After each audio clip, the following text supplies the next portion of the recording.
এই আপগ্রেডের অর্থ হল জনাব মুফারে শুধু কয়েক সপ্তাহের জন্য নয়, বরং বছরের পর বছর ধরে এটি তৈরি করছেন।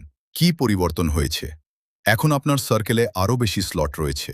আপনি বিশ্বের যে কোনো জায়গা থেকে লোকজনকে আমন্ত্রণ জানাতে পারবেন। এই মুহূর্তে এর অর্থ কি?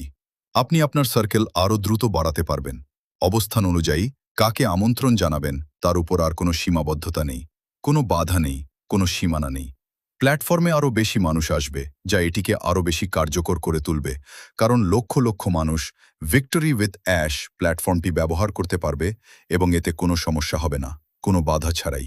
ভবিষ্যতের জন্য এর অর্থ কি? আপনার সার্কেলের ভেতরে উপগোষ্ঠী থাকবে। এই গোষ্ঠীগুলোও হবে সীমাহীন। আপনার কমিউনিটিকে ট্র্যাক করতে এবং বড় করতে ব্যাক অফিস একটি শক্তিশালী টুল হয়ে উঠবে। জনাব মুফারে কি সত্যিই এটা করছেন? হ্যাঁ, একজন স্বল্পমেয়াদী প্লেয়ার স্লটগুলো ছোট করে বিক্রি করে দিত। তিনি স্লটগুলো বড় করেছেন এবং এগুলো পূরণ করা বিনামূল্যে। এতে এখন তার টাকা খরচ হচ্ছে। এর মানে হলো তিনি চান প্ল্যাটফর্মটি বড় হোক এবং দীর্ঘস্থায়ী হোক। একটি সতর্কবার্তা: দ্রুত বৃদ্ধি পাওয়া ভালো, কিন্তু শুধুমাত্র তখনই যখন প্ল্যাটফর্মটি নিরাপদ, স্প্যাম মুক্ত থাকে এবং বিশ্বব্যাপী ভালোভাবে কাজ করে। তিনি সেটা সামলেছেন। তিনি সত্যিই একজন দীর্ঘমেয়াদী পরিকল্পনাকারী।